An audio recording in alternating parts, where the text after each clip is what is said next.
Prof Yanto ada di LMS mungkin pernah juga yang bertemu dengan TOT ya. Jadi saya Johan, panggilnya Jo aja. Hari ini akan berbagi ilmu Bapak Ibu. Hari ini kita ada 6 modul yang kita ingin bagikan. Ya, mudah-mudahan ini melengkapi senjata Bapak Ibu semua.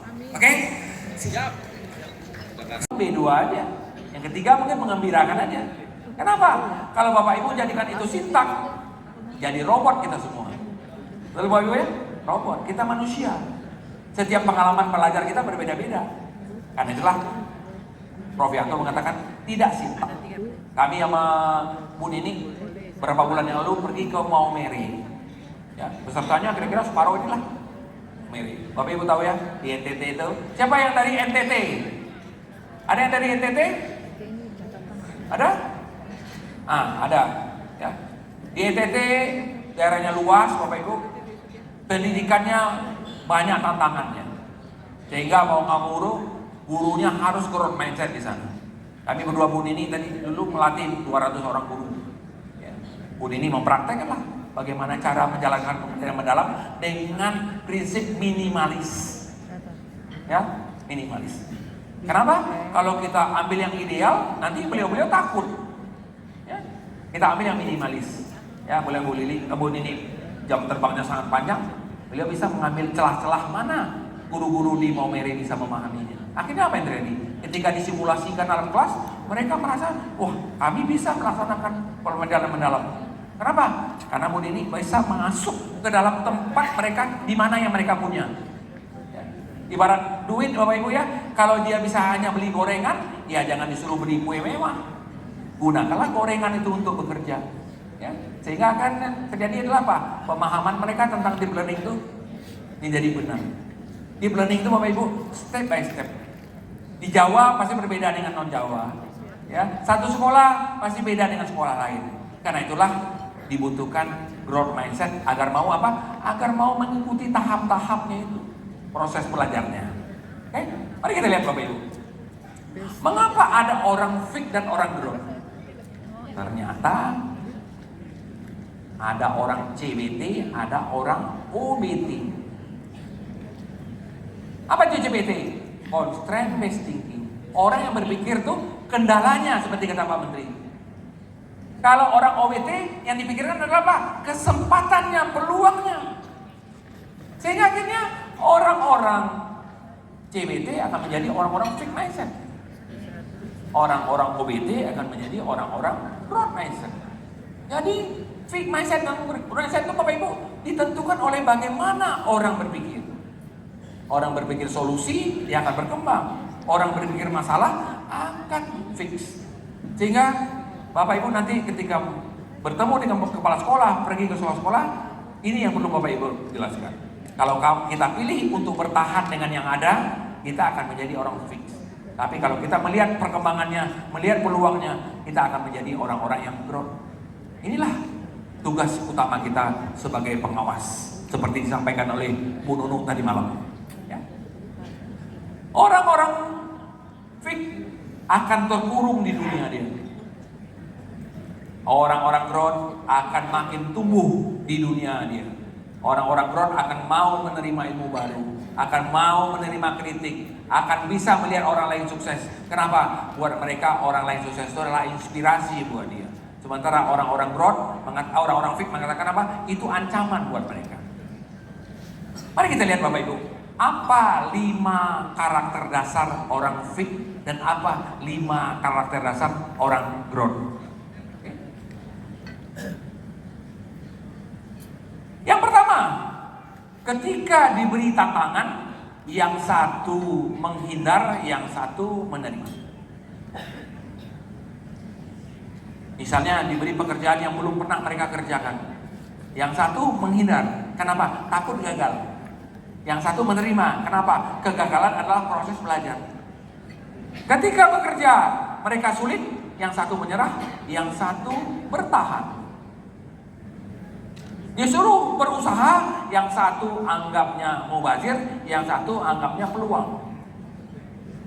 Ketika dikritik, yang satu anggap ancaman, serangan, yang satu menganggap informasi. Melihat orang lain sukses, yang satu menganggap itu ancaman, yang satu menganggap itu adalah inspirasi. Bapak Ibu, inilah 5 karakter dasar orang fake dan orang growth. Tapi ada berita gembiranya, tidak ada yang punya 5-5 yang atas. Tidak ada juga yang punya 5-5-nya yang bawah. Manusia itu selalu apa? Kombinasi atas dan bawah. Kalau lebih banyak atas, menjadilah orang fake.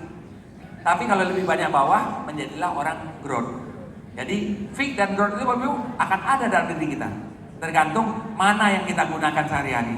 Kalau lebih banyak kita gunakan sehari-hari yang atas, kita akan menjadi orang fix. Tapi kalau lebih banyak kita gunakan yang bawah, lebih banyak kita adalah orang growth. Fake dan growth itu adalah pilihan.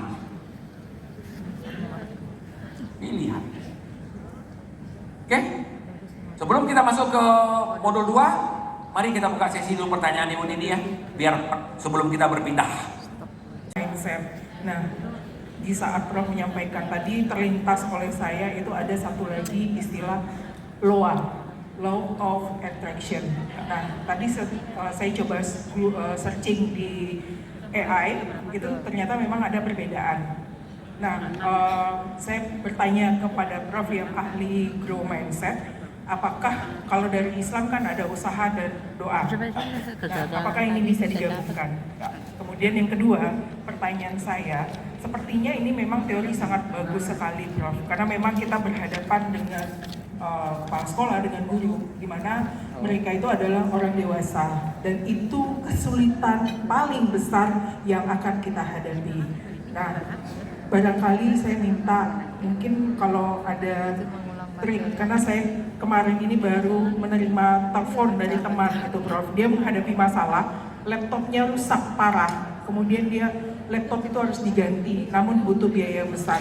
Nah, sementara dia punya deadline untuk mengumpulkan perangkat pembelajarannya, dia curhat ke saya sampaikan cari solusi, tapi versinya dia itu menceritakan begini, bagaimana derita hidupnya sampai bertubi-tubi masalah gitu. Kemudian saya coba sampaikan, sekarang kita fokus untuk melihat solusinya seperti apa. Tapi tetap dia tidak mau, karena dia hanya mau menyampaikan, saya bukan komplain, tapi menceritakan kejadiannya. Terima kasih, Prof. Oke, terima kasih Bu. Langsung kita jawab ya Bu ini ya. Iya, biar lagi hangat ya. Takut lupa nanti Prof. Iya, betul. Teman-teman, growth mindset atau lebih tepatnya mindset itu pasti ada kaitannya dengan spiritualitas kita. Betul Bapak Ibu ya? Kenapa orang-orang growth mindset itu secara spiritualitas lebih bagus? Karena dia yakin bahwa apa yang diberikan oleh Tuhan kepada dia tuh bisa digunakan untuk menyelesaikan masalah. Betul Bapak Ibu ya? Karena itulah doa dan usaha itu akan selalu satu paket. Ya, orang hanya berusaha saja tak berdoa tidak ada hasil. Ya, orang berdoa saja tanpa usaha nggak ada hasil juga. Kenapa? Dua-duanya satu paket.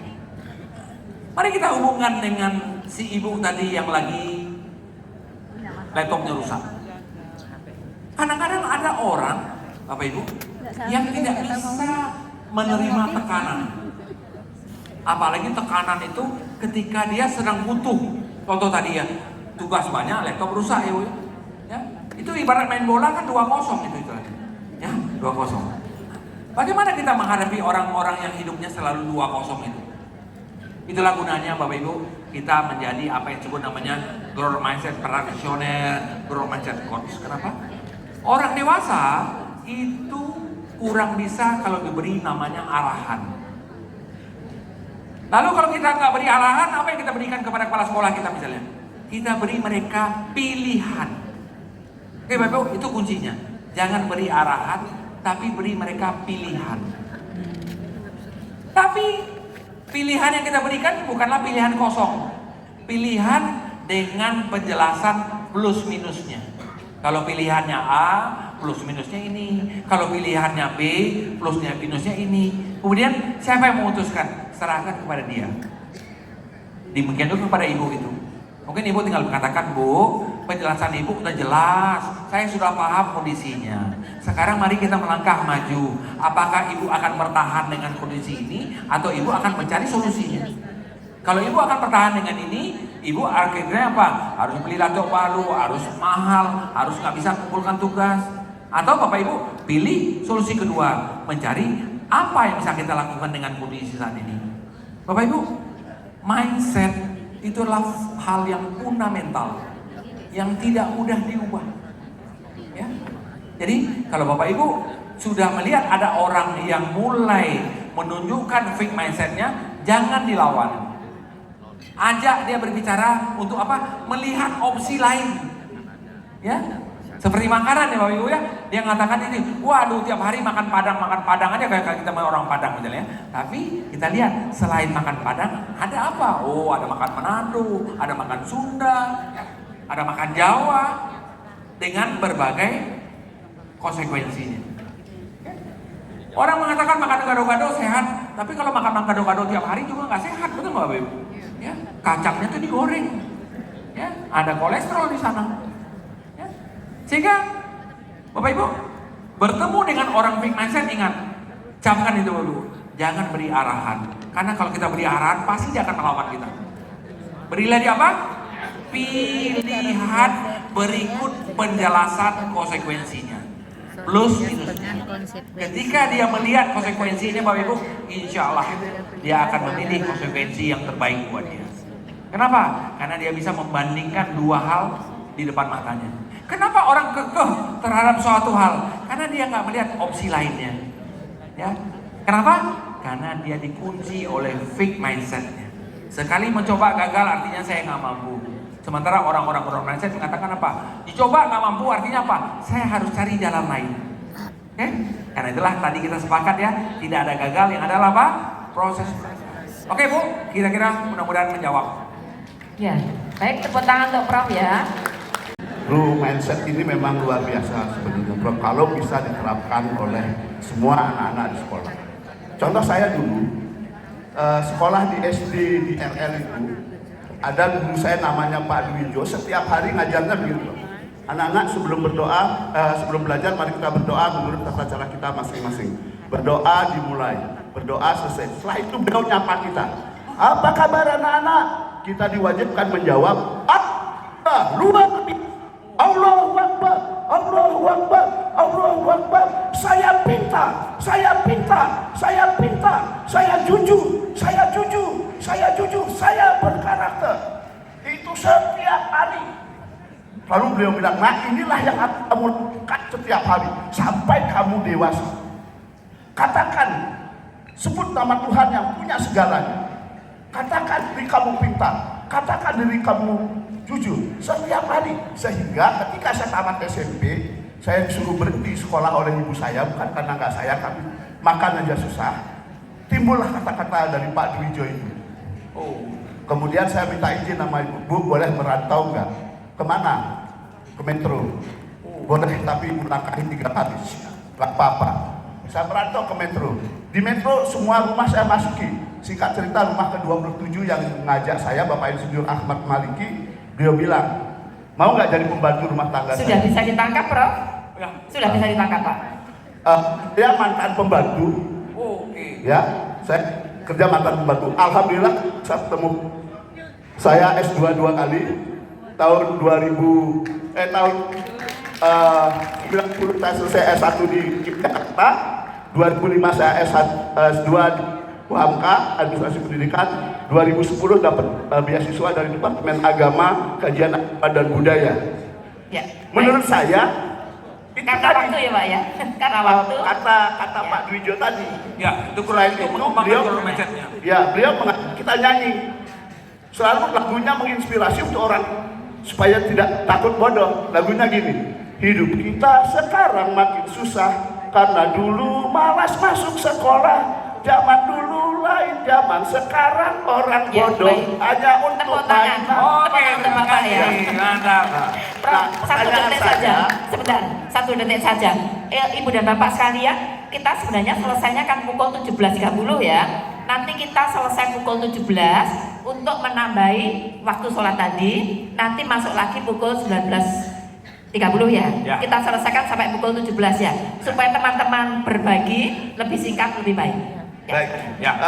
saya growth mindset itu yang bisa kita berikan ke anak-anak pembelajaran seperti apa gitu. Betul. Itulah bagaimana growth mindset itu dalam kehidupan sehari-hari.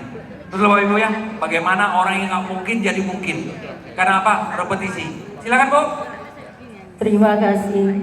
Ini langsung saja membedakan growth mindset dan fixed mindset antara orang yang begini bertahan atas pendapatnya padahal sudah tahu salah atau benarnya.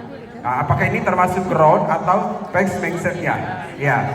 Kemudian yang kedua, apakah growth atau fixed ini orang-orang yang sudah tahu efek sampingnya akan begini, beruntung atau rugi, tapi dia melakukan. Apakah juga ini termasuk growth atau fixed? Cuma itu saja Pak Prof. Terima kasih banyak. Assalamualaikum warahmatullahi wabarakatuh. Langsung menjawab ya. Jadi Bapak Ibu, orang fixed mindset adalah orang yang kekeh, ya, bertahan dalam kondisi walaupun dia menerima resiko. Ya. Kenapa dia bertahan di sana? Karena dia mungkin tidak melihat pilihan lainnya. Ya, bilang. Karena itulah Bapak Ibu ya, sebagai pengawas, ketika kita dapat ilmu ini, itu yang kita gunakan Bapak Ibu. Bukakan solusi lain buat mereka. Beri tahu kepada mereka, selain itu Pak, ada pilihan lain. Bapak ada pilihan. Kenapa? Orang fixed mindset itu biasanya namanya gembok Bapak Ibu, udah terkunci. Ya, sehingga dia walaupun udah tahu salah bertahan juga ya Pak ya. Iya, itulah namanya. Udah terkunci dia. Karena itulah tugas kita sebagai orang growth mindset untuk membuka kuncinya. HP saya mah. Inilah modul 3 nih kita akan belajar membuka kuncinya Bapak Ibu. Ya, membuka kuncinya buat diri kita dan membuka kuncinya untuk orang lain. Ya, kenapa? Orang dewasa itu pasti suka menerima pilihan. Berapa ini? Karena itulah kita sebagai orang growth mindset itu harus bisa memberi mereka pilihan-pilihan. Tapi kalau nanti setelah pilihannya diberikan, mereka tetap bertahan di pilihan mereka yang lama, itu konsekuensi mereka. Seperti Bapak katakan, udah tahu ini merugikan mereka, tapi mereka tetap bertahan ya Pak. Itulah yang disebut namanya fixed mindset. Orang-orang fixed mindset itulah orang-orang yang bertahan, walaupun dia udah tahu ya Pak ya, udah tahu kerugiannya, udah tahu kekurangannya, tapi dia bertahan. Oke Pak, mudah-mudahan menjawab ya. Oke, silakan. Ya. Lanjut. Sekarang karena dia masuk di struktural kita, mau nggak mau kita harus menjangkau dia. Ya, mungkin pertama kali kalau Bapak Ibu jangkau dia dengan oral nggak bisa, mungkin lewat surat dulu. Bu, ini kita ada dalam satu sistem. Ibu nggak bisa menjawab, udah saya tahu gitu. Ya, pokoknya kita harus mencari solusinya menurut Bapak Ibu bagaimana cara yang terbaik. Jadi dibalikan ke dia dulu. Karena orang fixed mindset Bapak Ibu egonya tinggi.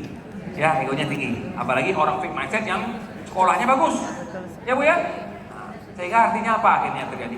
Mungkin dia overconfident, terlalu percaya diri, sehingga menganggap remeh ibu misalnya ya. Nah, tapi solusi ibu udah bagus juga. Ibu menambah juga sekolah dalam rangka apa? Supaya bisa menyaingi dia. Tapi yang penting adalah ibu harus memberitahu dia bahwa apa? Bahwa cara begini itu tidak bisa kita pertahankan. Minta kepada dia bagaimana cara yang ibu inginkan. Mungkin dia nggak berkenan dengan cara ibu, misalnya ibu ya, balikan ke dia. Bagaimana cara kita berkomunikasi ibu yang baik? Ya, kenapa? Karena ini adalah dalam bagian dari tugas kita. Ibu dari pengawas kan menjalankan tugas ya bu ya, mendapatkan ibaratnya customer yang seperti itu. Nah, yang perlu dituntut adalah apa ibu? Ibu harus growth mindset dulu. Kenapa? Kalau ibu nggak growth mindset, ibu udah pasti menyerah langsung berhadapan dengan orang ini ya. Di saat orang growth mindset apa yang terjadi pak ibu? Ibu melihat ada nggak peluang-peluang untuk mengembangkan opsi apa? Apa lewat telepon aja? Apa lewat EA dulu? Kenapa? Perlu mencairkan kondisi dulu.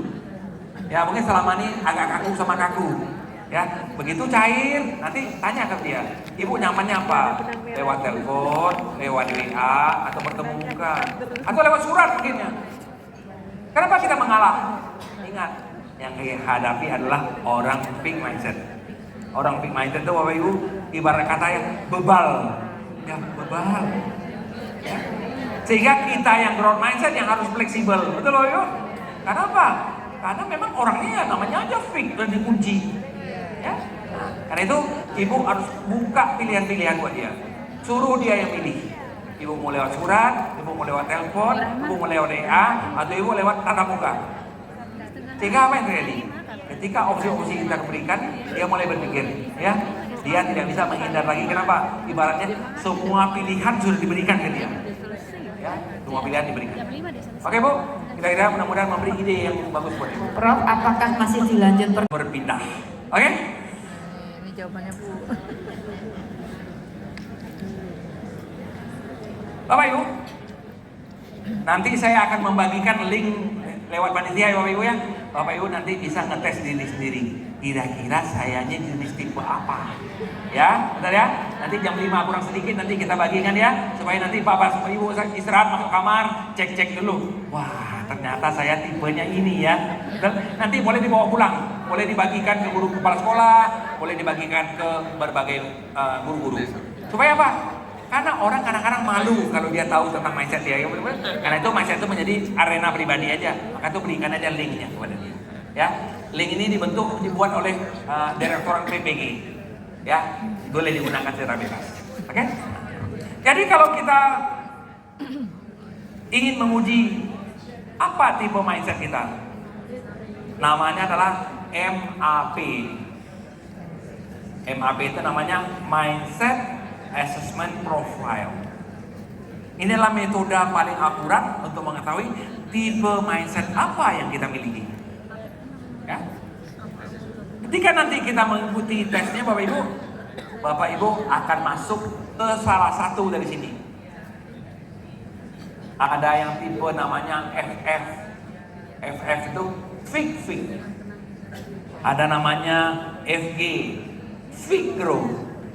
Ada namanya Grow-Fig. Ada namanya Grow-Grow. Oke Bapak Ibu.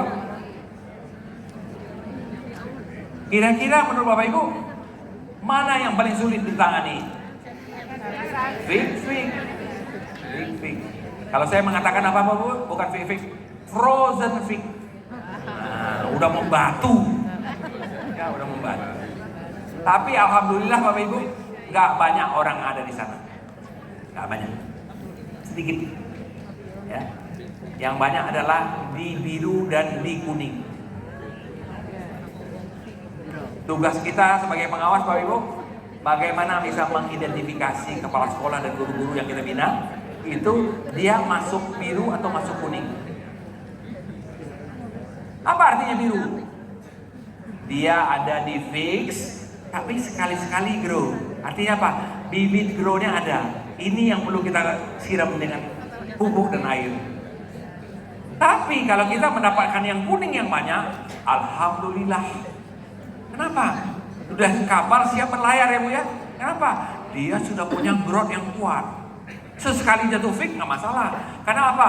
Orang growth fix itu tahu ketika dirinya jadi fix. Contoh misalnya dia refleksi. Berarti kata Prof Yanto tadi.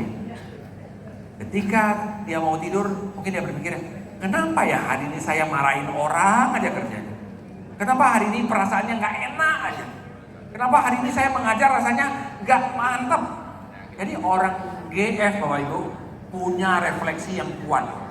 Kenapa? G-nya lebih dominan. Tapi kalau orang FG nggak ada refleksinya. Dia menganggap diri dia ya di sanalah. Begitulah saya katanya. Ya. Jadi nanti saya bagikan kepada dari panitia nanti lewat Bu Dini juga bisa. Ya nanti Bapak Ibu tes ya ketika mandi lagi masuk ke kamar, sediakan waktu cuma 2-3 menit Bapak Ibu udah tahu. Ya. Nah, itu minimal nanti menjadi bekal Bapak Ibu kira-kira tipe mindset apa. Oke? Sekarang mari kita tukar dulu istilahnya Bapak Ibu. Kita tukar dari apa? Mengganti dengan bergeser. Seusia kita, seusia guru, seusia kepala sekolah Bapak Ibu, mengganti boleh dikatakan hampir impossible. Karena kita sudah terlalu lama dengan dia. Ya, udah mulai kebal. Apalagi nyaman dengan mindset yang ada. Dia ada lagi berubah, mana mau dia Bu ya. Karena itulah Carol Dweck Bapak Ibu menggunakan istilah baru namanya is no longer change but shift. Ya, shift. Contoh misalnya, Bapak Ibu ya, Bapak Ibu yang duduk di depan ini. Misalnya Bapak Ibu pengen banget duduk di pinggir, tapi sudah ada orang. Coba kita gunakan dua bahasa. Pak, tolong pindah dong. Atau Pak, boleh geser dikit nggak Pak? Mana kira-kira yang lebih mengena? Nah, yang kedua, betul. Kenapa? Kalau suruh geser dikit tuh ego orangnya nggak kita singgung, karena dia dianggap terhormat. Oh geser ya, saya geser. Tapi kalau dibilang Pak, pindah dong Pak, egonya kena. Siapa kamu kok suruh saya pindah? Betul Ibu? Kenapa? Objek kita manusia. Demikian juga nanti ketika Bapak Ibu melihat ada kepala sekolah yang perlu kita geser, ajak dia geser. Oke Bu, selama ini lihat dari depan kan ya, coba lihat dari pinggir. Mana yang lebih bagus? Oh iya ya Pak ya, kok lebih pinggirnya lebih bagus kelihatannya. Kalau nanti lihat lagi dari mana? Dari depan atau dari pinggir? Saya pinggir aja. Itu sudah berhasil kita mendorong orang jadi berpindah. Oke Bapak Ibu ya, itu trik sederhana. Trik sederhana yang sangat akurat. Itulah gunanya kita Bapak Ibu ya punya label growth mindset practitioner, growth mindset coach, supaya apa? Ketika kita berbicara, lawan bicara itu tahu kita tuh punya legalitas. Kan itu perlu betul Bapak Ibu. Ya, perlu legalitas. Oh, kenapa kita perlu dengarkan pengawas kita? Oh, dia growth mindset coach.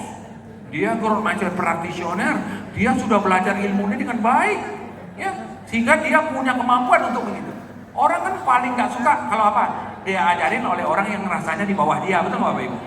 Baru kemarin ikut PPG udah mau ngajarin saya lagi misalnya. Ya, itu ego manusia itu akan selalu ada. Karena itulah mengalahkan ego itu salah satu dengan apa? Dengan legalitas. Dengan legalitas. Ya, seperti kita tadi dengar. Kenapa kita percaya dengan Prof Yanto? Ya profesor, ketua tim pengembang kurikulum, ya. Mantan rektor, ketua MEOA, tanpa perlu beliau mengeluarkan sertifikatnya, kita udah tahu betul Bapak Ibu. Artinya apa? Legitimasinya itu kuat. Ya. Apalagi dalam bidang yang tidak kelihatan ini. Kan growth mindset itu tidak kelihatan betul Bapak Ibu. Ya, karena itu kita seperti kata Bu Nini, perlu legalitas supaya apa? Orang melihat kita adalah orang yang memang mampu untuk bidang itu. Ya. Mari kita lihat Bapak Ibu. Bagaimana cara kita berpindah dari fix ke growth? Okay. Kita mengenal namanya metode 4 langkah. Ya, metode 4 langkah. Okay. Metode 4 langkah. Jadi orang bisa menjadi orang growth mindset itu dalam 4 langkah. Oke, mari kita pelajari Bapak Ibu. Ini kita agak lama di sini ya, karena ini ilmunya. Pertama, mari kita merefleksi diri. Kalau saya dapat kesulitan, saya gagal, apa biasanya suara hati saya yang keluar? Disebut namanya apa? Fixed mindset voice. Atau di dalam modul saya sebut namanya suara PPT. Betul ya Bapak Ibu ya? Kalau yang pernah lihat modul saya namanya suara-suara PPT. Kedua, jadi artinya apa? Kita lihat negatif dulu baru lihat positif. Karena kalau lihat positif baru lihat negatif, kalah yang positif dengan negatif. Karena itu lihat dulu negatif, ya, baru lihat positifnya. Karena nanti positif itu seperti kata Porpato, positif itu bisa menutupi yang negatif. Ya. Jadi setiap orang pasti punya suara-suara yang berbeda.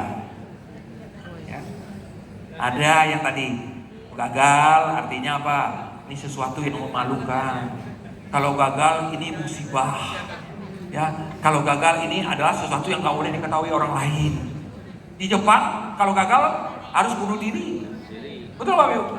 Hanya gara-gara mati-mati gak lulus, bunuh diri dia. Jadi mindset ini Bapak Ibu sangat luar biasa. Ingat tadi, mindset, action, result. Betul Bapak Ibu? Begitu mindsetnya salah, tindakannya salah, dan akibatnya fatal. Tapi begitu mindsetnya benar, tindakannya benar, hasilnya insya Allah gak pernah yang. Ya. Setelah kita tahu apa suara-suara negatif kita yang kita punya, baru kita masuk yang kedua. Sadari bahwa dalam diri manusia itu ada 2 macam suara. Ada suara fixed, ada suara growth. Jadi sekarang dalam diri kita punya dua pilihan, betul Pak Ibu? Nah, senjata yang sama nanti kita lemparkan keluar ketika kita berhadapan dengan orang-orang fake. Beri dia pilihan dua juga. Kalau kamu ikut fake kamu, ini akibatnya. Kalau kamu ikut growth kamu, ini akibatnya. Orang-orang growth akan mengikuti suara growth-nya dengan melakukan apa yang namanya growth mindset action. Sementara orang-orang fake akan bertahan di suara fake-nya, yaitu suara-suara yang menimbulkan kekhawatiran ketika berhadapan dengan kesulitan dan tantangan. Gak usah dicoba, ntar kalau gagal malu. Gak usah dicoba, ntar menunjukkan ketidakmampuan, merusak harga diri. Orang fixed mindset biasanya gengsinya tinggi, egonya tinggi. Sebaliknya Bapak Ibu, suara-suara growth mindset adalah suara-suara yang mendorong kita untuk mencoba sesuatu. Coba saja, kalau gagal coba lagi. Gagal bukan berarti aib. Gagal adalah proses belajar. Bapak Ibu, inilah yang terjadi di dalam diri kita. Bertanding setiap saat. Itu muncul masalah bertanding suara PPT dan suara PBB. Ya. Kalau orang sering mengikuti suara fake-nya, menjadilah dia orang fake mindset. Kalau orang sering mengikuti suara growth-nya, menjadilah orang yang growth mindset.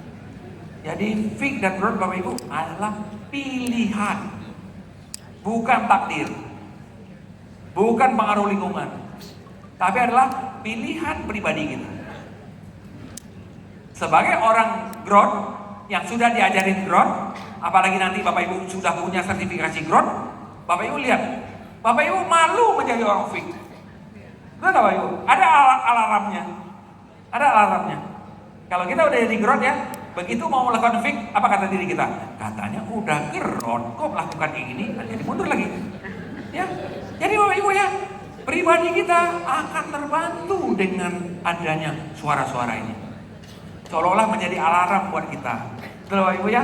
Ketika kita malas mengunjungi sekolah, muncul lagi katanya growth, kok malas hari ini? Berangkat. Hujan, banjir, mau nggak mau berangkat, keluar lagi alarmnya. Masa banjirnya segitu nggak berangkat? Berangkat. Akibatnya apa Bapak Ibu ya? Kenapa growth mindset ini banyak digunakan di perusahaan-perusahaan besar? Karena mereka ingin karyawan mereka tuh mau berani berkreativitas. Gimana orang berkreativitas kalau fixed mindset? Bapak Ibu, mari kita lihat. Apa contoh-contoh suara-suara fake? Pertama, ada orang yang menganggap dirinya itu terbatas. Bisa A, nggak bisa B. Bisa C, tapi D nggak bisa. Saya bisa matematik, tapi saya nggak bisa bahasa Inggris. Atau kebalikannya. Orang yang merasa kalau dia frustasi, dia akan menyerah. Orang yang merasa kalau dia diberi tantangan itu, dia tertekan. Dia stres. Orang yang merasa kalau dia gagal itu, dia artinya tidak mampu. Orang yang merasa kalau dia diberi kritik saran itu, artinya dia punya aib, dia punya kekurangan, dia punya kelemahan. Orang yang jika melihat orang lain sukses itu merasa terancam. Orang yang merasa segala sesuatunya itu tergantung dari kemampuan dia. Dan yang terakhir, orang fixed mindset ini suka merasa dia adalah orang yang paling pintar. Karena itu susah berhadapan dengan dia. Seperti yang dialami oleh ibu tadi itu, yang jadi pengawas. Ya, bertemu dengan ini, gak usah. Oke yuk, ini suara kita punya semua. Gak ada yang gak punya. Sekarang caranya adalah bagaimana cara kita menutupin suara ini dengan suara-suara growth kita. Mari kita lihat suara-suara growth kita Bapak Ibu. Ya, nih, change your voice, change your mindset. Ya. Jadi kita bergeser mindset kita tuh dengan cara mengubah kalimat-kalimat yang kita keluarkan. Oke? Yang pertama, kita yakin bahwa kita bisa mempelajari apapun juga yang saya mau. Yang penting adalah belajar. Yang kedua, kalau frustasi justru harus bertahan. Okay? Yang ketiga, kalau diberi tantangan harus diterima. Yang keempat, kalau gagal artinya harus belajar ulang. Karena nggak ada kegagalan, yang ada apa? Proses belajar.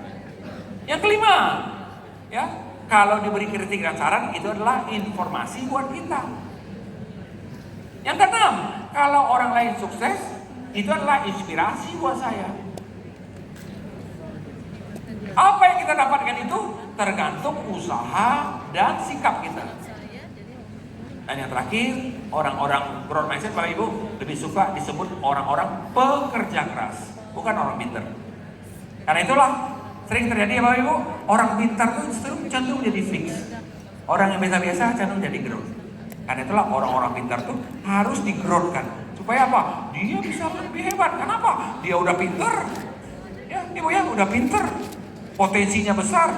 Orang yang kurang berpotensi saja kalau bisa jadi growth malah jadi lebih hebat. Bapak Ibu, ingat, kita sudah ditakdirkan Tuhan ada berkarya di dunia pendidikan, betul Bapak Ibu ya? Ya, kita terima tanggung jawab itu, kita lengkapi senjata-senjata kita. Mudah-mudahan apa? Apa yang kita pelajari selama Bapak Ibu ada di acara ini itu menjadi bekal nanti Bapak Ibu bawa pulang. Kenapa? Karena tugas besar Bapak Ibu tidaklah mudah. Apalagi dengan berbagai perubahan-perubahan. Seperti kata Prof. Yanto tadi, banyak yang mengeluhkan perubahan. Bagaimana Bapak Ibu sebagai seorang pengawas menetralisir bahwa apa? Perubahan itu adalah sebuah keniscayaan. Saya ambil contoh Bapak Ibu ya. Apakah pemerintah Singapura nggak pernah merubah kurikulum? Pernah, sering. Tapi mereka tidak pernah mengubah nama kurikulum. Nah kalau kita ini kan latah. Ya Bapak Ibu ya, latah. Pengen dikenang sebagai orang yang menciptakan kurikulum, dikasih nama baru, dikasih logo baru. Sehingga apa? Membuat orang lain termotivasi juga memberi nama baru. Udah bagus-bagus namanya kurikulum nasional, ditukar lagi namanya Kurtilas. Kurikulum tidak jelas katanya malah. Ya kan? Udah baik-baik, datang lagi Kurmer. Ya kan? Jadi artinya apa? Kita lebih banyak terfokus kepada istilah dan logo, tidak fokus kepada kontennya, esensinya, betul. Kalau kita lihat apa yang terjadi ketika berubah kurikulum? Materinya itu aja. Palingan administrasinya berubah ya, sehingga gimana apa terjadi Bapak Ibu? Setiap ada berubah kurikulum, orang lebih fokus pada administrasi. Dia mengganti namanya. Karena itulah ketika Dia juga tukang ganti jadinya mudah-mudahan ini tidak berlaku untuk pengawas sekolah ya, lebih banyak administrasi. Sehingga yang dibawa ke sekolah itu adalah administrasinya. Tidak praktek baik yang seperti dicontohkan Bu Nini. Mana ada yang baru-baru terus meneruskan. Kenapa? Karena setiap sekolah kan beda-beda ya Bu ya. Ada sekolah yang sudah bagus. Ayo siapa bilang mungkin bukan deep learning lagi dia, sudah beyond deep learning. Lebih di atas, lebih deep lagi daripada deep. Tapi ada sekolah yang belum bisa menerapkan sama sekali. Minimum mereka. Sekolah mereka semuanya minimalis. Tapi mereka mau juga menerapkan deep learning. Ya cara Bu ini, apa yang kita punya, itu yang kita pakai. Bapak Ibu, deep learning itu ibaratnya begini Bapak Ibu ya. Kita melihat diri kita ini, ya. Kemudian kita melihat deep learning itu ini. Kita banding. Apa yang berbeda? Oh ternyata bedanya cuma harus tambah jam. Jadi jamnya aja yang ditambah. Yang ini tidak perlu diubah. Betul Bapak Ibu?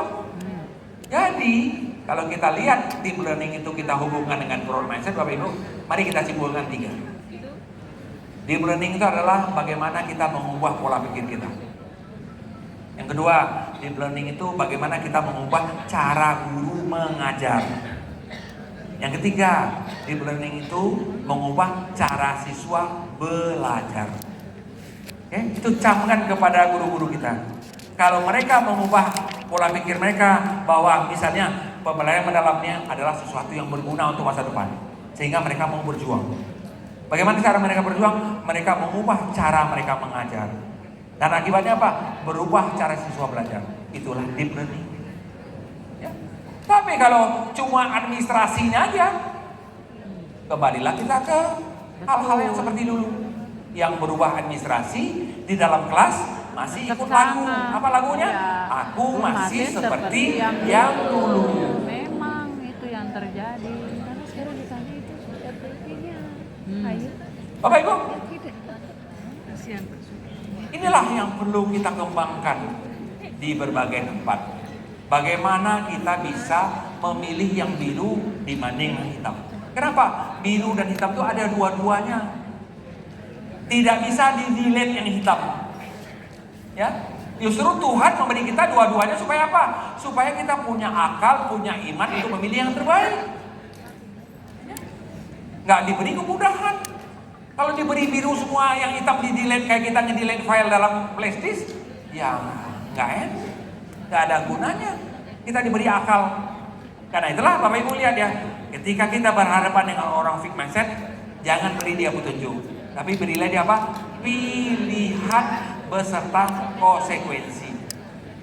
Ketika memikirkan konsekuensinya, ya, ketika memikirkan konsekuensinya, akhirnya mereka bisa memilih yang terbaik. Oke? Bapak Ibu, akhirnya kita bisa menyimpulkan untuk sore hari ini, new mindset, new result. Banyak yang suka apa? Old mindset, new result. Nggak mungkin bisa terjadi. Hasil yang baru tuh harus lewat jalur baru. Ya Bu ya, hasil baru lewat jalur baru. Kita ingin mengharapkan deep learning berhasil, tapi lewat jalur lama. Karena itu perbaruilah mindset kita. Oke? Perbaruilah cara guru mengajar. Perbaruilah cara siswa belajar. Dengan 3 perubahan ini, insya Allah pembelajaran mendalam itu bukanlah hal yang luar biasa. Sudah ada dalam diri kita, sudah ada di sekolah kita. Yang perlu adalah apa? Bagaimana mengoptimalkannya. Honda. Kecil sih. Bapak Ibu, teman-teman semuanya, apa arti new mindset untuk pendidikan? Artinya adalah kita bisa mendapatkan akademik yang lebih baik dan siswa kita menikmati. Karena itulah sebut namanya joyful. Saya mau ngajak dulu. Itu artinya new mindset itu. Orang mendapatkan hasil yang lebih baik, sekaligus dia juga apa? Menikmati proses pembelajarannya. Sehingga ketika itu terjadi Bapak Ibu, itulah yang disebut namanya mindful, meaningful, joyful. Lengkap dia 3-3. Karena apa? 3 ini adalah serangkai. Ya, serangkai. Tidak mungkin orang yang tidak mindful bisa meaningful. Tidak mungkin orang tidak meaningful bisa joyful. Tidak mungkin. Karena itulah new mindset artinya apa? Better academic result dan more enjoyment. Bapak Ibu, teman-teman semua, untuk sore hari ini kita sampai di modul 3 saja, ya. Nanti kita lanjutkan malam nanti ke modul 4. Saya kembalikan ke Bu Dini. Tepuk tangan untuk Prof. Dewi. Apa growth mindset ini terpenting? Yang kedua, kita pelajari apa itu growth mindset. Yang ketiga, baru kita pelajari bagaimana cara mengubah mindset diri sendiri. Sekarang mari kita belajar bagaimana cara merubah mindset orang lain. Oke teman-teman? Lain, caranya lah dengan mengintervensi mereka. Kenapa harus diintervensi? Orang-orang fixed mindset itu tidak mudah. Pagernya banyak, ya, berlapis-lapis. Sehingga kita harus bertahan sebagai orang growth mindset dulu. Karena kalau enggak, kita akan terbawa menjadi orang fixed mindset. Contohnya, kesel. Yalah, silakan aja, biarin aja jadi fixed. Itu kita artinya sudah menuju kepada fixed juga. Jadi menjadi seorang growth mindset. Apalagi nanti Bapak Ibu udah jadi coach. Seperti kata Bu Nini kemarin ya, kayak tadi Prof. Nunu jelas-jelas kemarin mengatakan itu peran pengawas itu adalah sebagai coachnya kepala sekolah. Mungkin Bapak Ibu tidak akan masalah untuk coachnya bidang administrasi, ya, bidang akademis, tapi kita akan menghadapi tembok besar ketika kita menghadapkan dengan yang non akademis, yang non kognitif, yang terkait dengan mindset atau pola pikir. Padahal itu perlu untuk pembelajaran mendalam. Ingat tadi 3 prinsip pembelajaran mendalam kita. Mengubah mindset, mengubah cara mengajar, mengubah cara belajar. Ini 3, ini adalah 3 in 1. Gak bisa dipisah-pisah. Gak bisa, oh pola pikirnya dulu, cara mengajar ntar, cara belajar ntar, gak bisa. Itu satu paket. Kayak beli KFC, gak boleh beli nasi aja, gak boleh beli ayam aja, gak boleh beli minum aja. Ayam, nasi, minum satu paket. Oke, ayo, mari kita lihat.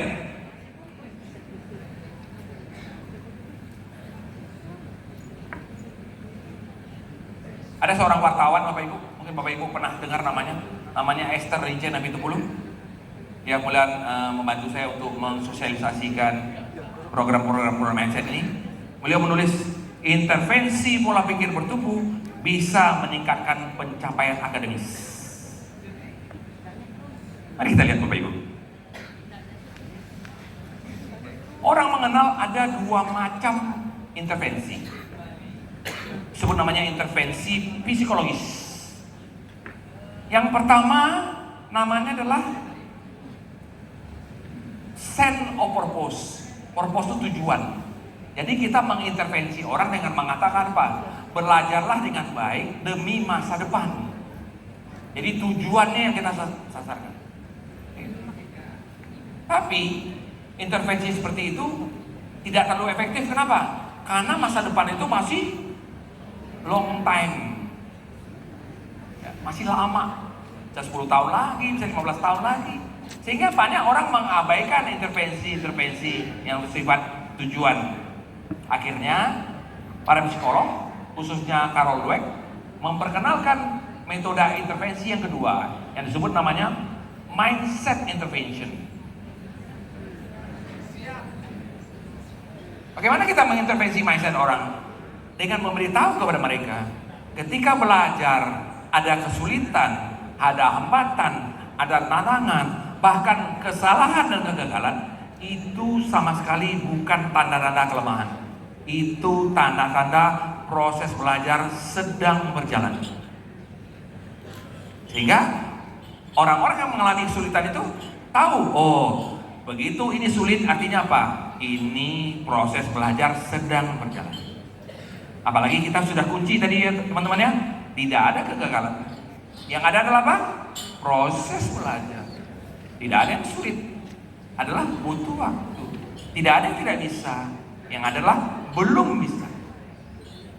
Jadi teman-teman, pertalian-pertalian seperti itulah yang perlu kita jaga. Ingat, objek kita adalah orang yang juga dinamis. Lagi bete dia, nggak bisa kita intervensi. Lagi stres dia, nggak bisa. Karena itulah sebagai nanti Bapak Ibu, mudah-mudahan Bapak Ibu semuanya bisa menjadi growth mindset coach, sehingga nanti Bapak Ibu dapat bekal. Kenapa? Bapak Ibu akan terus di-upgrade. Kita tidak akan berhenti di sini.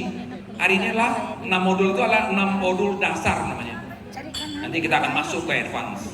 Ya, Bapak Ibu nanti akan berkenalan dengan digital mindset, mathematical mindset. Kenapa? Matematik ini masalah besar dalam pendidikan. Kenapa? Banyak orang yang nggak suka. Banyak anak-anak yang merasa hantu. Ya, maaf, yang paling tidak suka itu masalah matematik. Kenapa? Karena mindsetnya udah salah. Ya, mindsetnya udah salah. Karena matematika itu terlanjur terbawa ke arah konsep, tidak ditarik ke arah kontekstual. Coba kalau ditarik ke arah kontekstual, senang anak-anak. Belajar ini bisa dipakai ini, belajar ini bisa pakai ini. Kalau ini enggak, matematiknya dapat 100, tapi kalau belajar di warung nggak bisa dia kembalinya. Kenapa? Tidak mengembangkan numerasinya. Teman-teman, mari kita lihat bagaimana efek dari intervensi.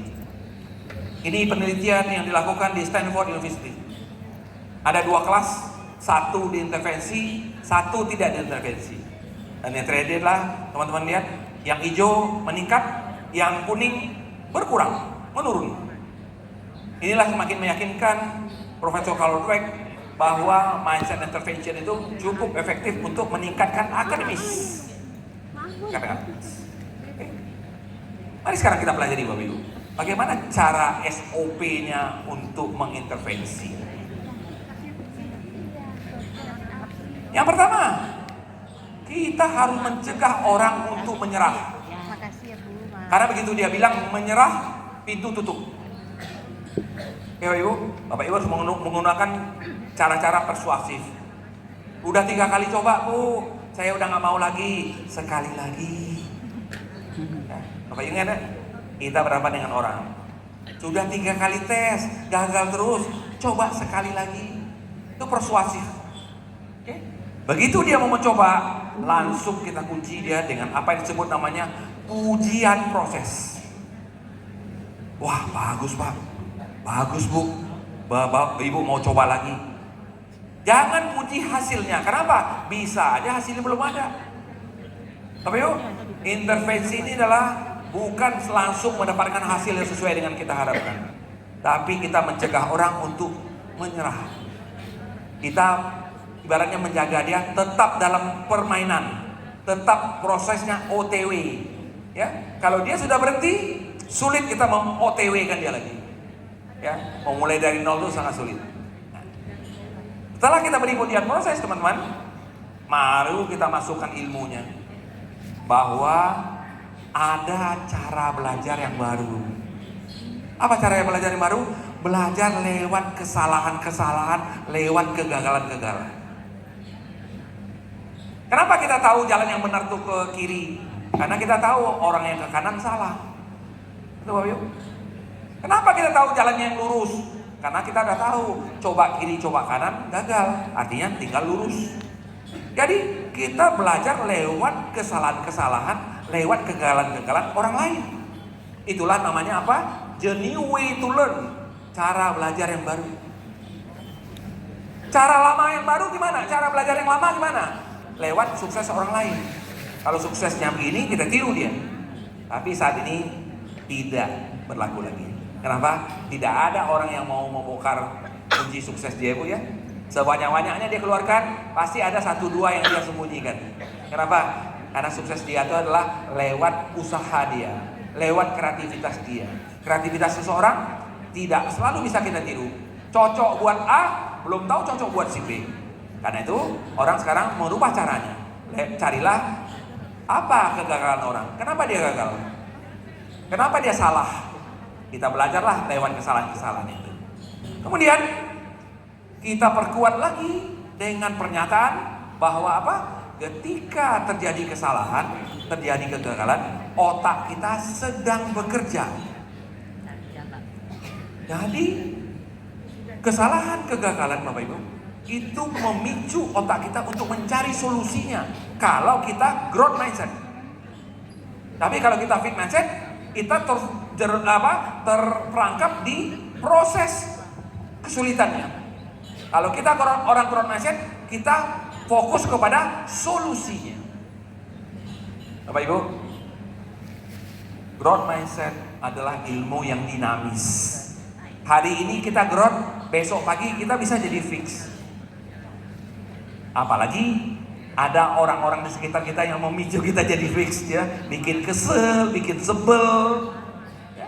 Tapi kalau kita pernah menjadi orang growth mindset, kita sadar bahwa ya kenapa ya tadi saya marah ya, kenapa tadi saya kesel, sehingga cepat perubahannya. Itulah yang membedakan orang growth dan orang fix. Sama-sama membuat kesalahan, tapi yang satu cepat sadar, yang satu enggak sadar-sadar. Sebab sampai harus disadarkan. Kemudian terakhir Bapak Ibu, bagaimana kita menjaga mereka agar tetap fix, tetap growth? Nah, kita beritahu kepada mereka bahwa gagal itu bukan tanda lemah, bukan tanda kita tidak punya talenta, bukan tanda kita kurang ilmu. Itu tandanya apa? Proses belajar sedang berjalan. Seperti kita misalnya ditanya oleh teman kita, lagi di mana? OTW. Itu teman-teman, OTW-nya bisa 5 menit lagi sampai, bisa nanti sore sampai, bisa besok pagi sampai, bisa juga nggak sampai-sampai OTW-nya. Namanya OTW. OTW-nya kemana? Jadi Bapak Ibu semua, sekali lagi, mindset adalah faktor yang kompleks. sehingga tidak bisa ditangani dengan sederhana. Kita perlu membekali diri kita. Kalau di Singapura Bapak Ibu, pakai tanda I am a growth mindset coach. Supaya apa? Supaya dia tahu bahwa peran dia bukan mengajar pelajaran. Peran dia adalah non-akademis. Dan Bapak Ibu percaya, peran non-akademis itu akan lebih lama tinggal di kepala orang yang kita bantu daripada kita bantu akademisnya. Ya. Mana yang lebih lama? Kita menasihati seorang guru yang lagi kalut atau dengan memberi dia hadiah? Mana yang lebih lama tinggal di kepala? Pasti ketika dia sedang kalut ya. Kalau hadiah tuh short term memory, sebentar saja udah hilang kesan senangnya. Tapi kalau dia lagi stres, lagi dalam tekanan, kita bantu dia, kita beri dia solusi-solusi, dia akan menjadikan kita sebagai apa? Memori manis jangka panjang. Ketika dia nanti sukses, dia akan selalu mengatakan, untung dulu saya dinasihatin oleh pengawas ini. Kalau enggak, saya enggak bisa jadi orang seperti sekarang. Itulah Bapak Ibu, efeknya mindset. Kalau kita bisa sentuh mindsetnya, dia akan masuk langsung ke memori jangka panjang yang gak akan lupa. Dan lebih lama tinggal di kepala dibanding akademis. Oke, mari kita lihat Bapak Ibu. Mengapa intervensi itu penting? Setiap orang, apapun yang dipelajarinya, pasti akan lewat peta seperti ini. Akan lewat peta seperti ini. Artinya apa? Awal-awal pasti sulit dulu.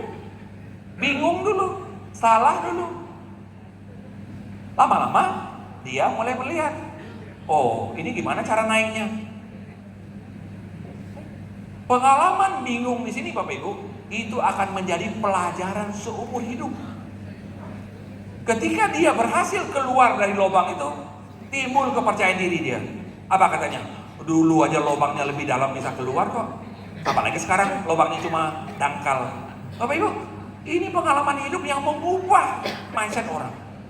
Dari nggak ada keyakinan untuk bisa mengatasi masalah, menjadi percaya diri, bahkan bisa membantu orang lain.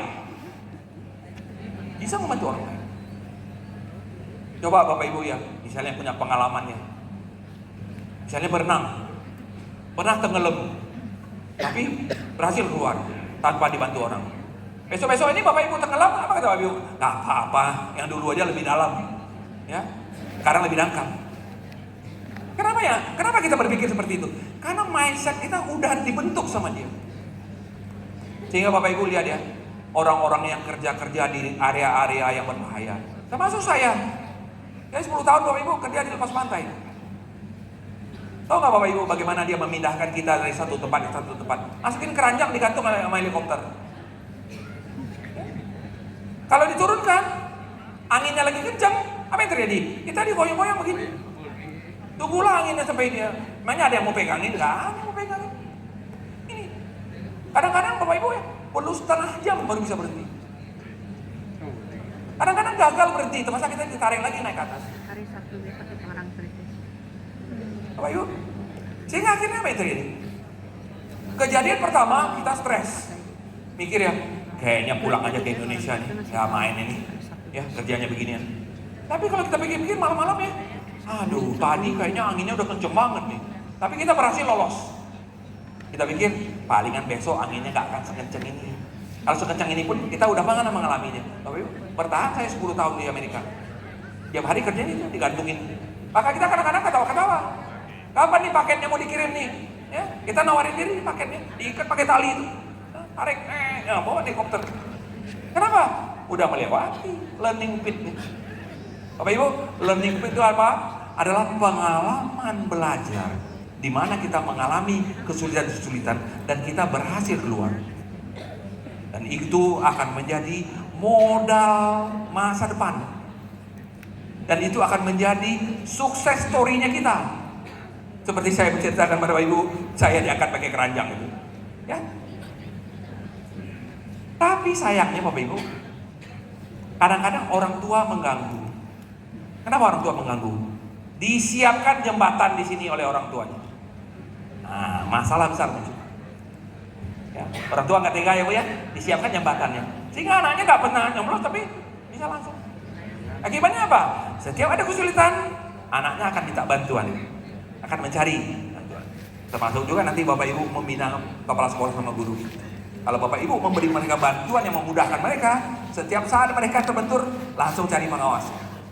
Tapi ketika Bapak Ibu membukakan jalan untuk mereka, mereka nanti akan bisa mandiri. Tapi masalahnya Bapak Ibu, kepala sekolah, guru kita itu kan heterogen, betul Bapak Ibu? Heterogen. Ada yang di sini, alhamdulillah, nggak perlu terlalu dibimbing dia udah naik. Ada yang di tengah, tapi nggak sedikit juga ada yang di bawah nih. Nah ini masalah besar. Masalah besar nih yang di bawah nih. Nggak mau, nggak bisa, nggak mau, nggak bisa. Ibu aja, itu pasti ada. Kali lagi, Bapak Ibu, kita objeknya manusia yang tidak bisa disetting stabil selamanya. Hari ini bagus, besok nggak bagus. Termasuk juga kita sebagai pengawas.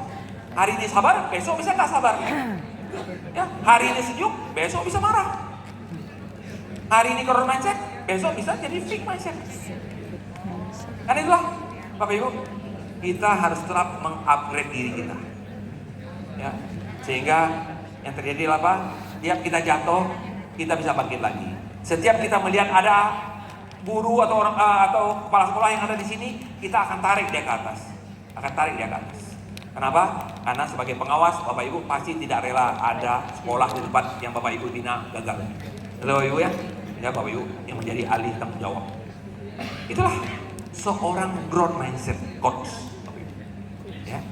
Karena itulah untuk menjadi growth mindset coach ini 2 tahap. Dipraktisionerkan dulu. Supaya apa? Supaya dia tahu lapangan. Setelah dia tahu lapangan, baru dia ngajarin orang.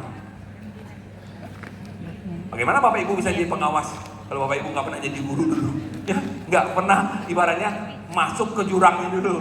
Ya. Kenapa Bapak Ibu bisa menasihati kepala sekolah? Karena Bapak Ibu pernah jadi kepala sekolah dan pernah masuk lubangnya. Bapak Ibu berhasil keluar. Ya. Sehingga akhirnya Bapak Ibu terbentuklah mindset baru. Ini mindset baru Bapak Ibu. Apa artinya Bapak Ibu? Segala sesuatunya itu sulit sebelum dia menjadi mudah ketika apa? Dicoba. Okay? Jadi setiap kita berhadapan dengan kesulitan apa dalam perasaan kita? Biasa dengan baru-baru. Ya? Kalau kita ngomong seperti itu apa yang terjadi Bapak Ibu? Mental kita kuat. Ntar coba 2 kali juga bisa. Seperti kita belajar naik sepeda. Bahkan ada yang mengatakan kalau jatuh, sebelum pinter. Kalau udah jatuh, baru pinter. Itu apa? Mindset. Betul nggak? Keyakinan. Sama juga orang latihan bawa mobil. Mana yang paling sulit? Mundur. Ya, apa kata orang? Sebelum gores, belum pinter. Gores dulu baru pinter. Padahal yang terjadi apa? Begitu tergores, lain kali yang sopirnya hati-hati. Betul nggak Bapak Ibu? Nggak mau gores 2 kali nih, apalagi kalau mobilnya bagus baru. Ya. Nah, akibatnya apa? Karena hati-hati, nggak pernah gores lagi kiri kanan. Tahu-tahu jadi pinter. Kenapa? Mindset begitu. Bapak Ibu, mari kita lihat. Siapa yang cerita kemarin? Orang Malaysia aja. Ingat ya, orang Malaysia kemarin ya, yang cerita tentang Maslow sama Bloom. Betul ya? Jadi harus Maslow dulu, baru Bloom. Bagaimana kita menerjemahkan dia dalam pendidikan? Mari kita hubungkan dia dengan mindset Bapak Ibu. Saya yakin Bapak Ibu belum pernah melihat kurva ini. Kalau Bu Nini udah berapa kali? Karena beliau udah berapa kali ikut itu training. Ya. Ini adalah 4 lapisan yang membuat seseorang bisa belajar dengan baik. Yang pertama, kebutuhan makan, rasa aman, dan kasih sayang. Begitu sampai di sekolah, langsung gurunya memberi pelajaran. Lupa menciptakan apa yang disebut namanya mindful. Apa itu mindful? Membuat siswa kita itu sadar, tahu bahwa belajar itu butuh waktu, belajar itu proses, belajar itu ada sulitnya, ada gagalnya. Itu namanya learning mindset. Sehingga sebelum kita masuk ke akademis, garap dulu non-akademisnya. Sehingga ketika anak-anak kita itu belajar dalam kesulitan, dia tahu, tadi udah tahu. Demikian juga ketika Bapak Ibu nanti membimbing kepala sekolah menerapkan pembelajaran mendalam. Kami di Kementerian Bapak Ibu sudah berkali-kali membicarakan, Pak Yaya, ya, bagaimana pengawas ini nanti menjadi ujung tombak PM. Ya, ujung tombak PM. Karena Bapak Ibu lah yang sehari-hari itu bisa mengawal sekolah itu ya Pak ya. Kementerian nggak bisa, cuma bikin kebijakan. Ya, saya cuma TOT aja. Bu Nini mungkin bisa lah, tapi terbatas juga. Ya. Sehingga yang terjadi adalah apa? Pengawas inilah yang akan menjadi pengawal di seluruh Indonesia. Karena itulah Bu Nini kemarin mengatakan apa? 2 kompetensinya. Kompetensi pembelajaran mendalam dan yang kedua kompetensi tentang pola pikir bertumbuh. Okay? Pembelajaran mendalam nggak ada sertifikasinya karena buatan lokal. Alhamdulillah kita growth mindset internasional. Ya, Bapak Ibu dapat peluang besar. Ya, tergantung Bapak Ibu. Ya. Kalau Bapak Ibu misalnya merasa ini butuh adalah ilmu masa depan, ya Bapak Ibu ambil sertifikasi. Kalau nggak apa-apa, ambil ilmunya. Ya, ambil ilmunya. Seperti Ibu Dini praktek tadi. Bedanya kan hanyalah legitimasi. Nanti kalau Bapak Ibu punya sertifikasi, Bapak Ibu mengadakan workshop. Ya, itu mungkin Bapak Ibu ulang-ulang ke sekolahnya, nggak bakal bosan di sekolahnya. Kenapa? Mindset ini nggak bisa sekali tembak. Perlu beberapa kali. Mungkin beberapa teman-teman di sini mungkin udah ada yang 3 kali 4 kali ketemu saya. Bu Nini udah berkali-kali ikut saya. Nggak ada kita bosannya. Kenapa? Ini ilmu yang dinamis. Ya, apalagi APSI udah membantu Bapak Ibu menyediakan fasilitas. Saya berjuang Bapak Ibu 2 bulan untuk meyakinkan Singapura mau memberi kita fasilitas. Kalau nggak, mereka nggak mau. Mereka agak kurang kerjaan. Ya. Tanya aja Pak Sumadianto. Mungkin Pak Sumadianto kalau saya pikir nggak salah 3 juta mengeluarkan uang sampai sertifikasi. Nah, saya ralat sedikit Bapak Ibu ya. Ternyata Pak Sumaryanto tadi salah menyebutkan angka. Tahu nggak Bapak Ibu berapa orang growth mindset coach yang ada di Situbondo? Bukan 400, 1000. Ya. Itu growth mindset. Minimal apa yang terjadi? Guru-guru kita menjadi orang-orang yang lebih tangguh. Ada kesulitan bertahan. Kelihatan dalam cara kerja. Oke, Bapak Ibu, apa itu learning mindset? Yang pertama, kita akan menyadarkan bahwa apa? Bahwa sekolah itu milik bersama. Milik kepala sekolah, milik gurunya, milik muridnya. Kalau orang merasa punya, tidak akan pernah dia mau rusak. Pasti dia senang datang ke sana. Seperti kita aja. Bagaimana Bapak Ibu nanti tanggal 25 senang pulang, betul? Setelah berpisah. Saya besok pagi akan berangkat ke Singapura. Ya, langsung pulang, gembira kita. Betul? Kenapa? Kita pulang ke rumah kita. Demikian kita balik. Bagaimana kita gembira ke sekolah? Saya punya cerita menarik satu Bapak Ibu ya. Ada sebuah sekolah di Singapura. Itu setiap mau libur panjang, itu muridnya nangis massal semua. Kenapa nangis massal? Karena 1 bulan nggak bisa ke sekolah, 1 bulan nggak ketemu teman-teman, 1 bulan nggak ketemu guru. Berbeda dengan kita kan? Nah, kalau kita Jumat libur, Rabu sudah ada yang cicil. Betul nggak? Nah, Senin masuk, Rabu baru masuk. Jadi di sini kena diskon, di sini kena diskon juga. Sehingga seminggu jadi 2 minggu. Yang kedua, mereka harus tahu di sekolah itulah mereka bisa merubah kemampuan. Yang ketiga, merubah kemampuan itu butuh untuk meraih sukses. Yang keempat, dengan meraih sukses, mereka perlu mengerjakan tugas-tugas. Tidak ada sukses yang mudah. Itu yang perlu kita camkan Bapak Ibu. Kepada kepala sekolah, kepada guru, nanti guru dan kepala sekolah, kepada murid. Tidak ada sukses yang mudah. Sukses itu adalah perjuangan. Itulah buah terakhirnya. Sukses. Sehingga akhirnya apa yang terjadi Bapak Ibu? Kita akan punya guru, murid, kepala sekolah yang mengatakan apa?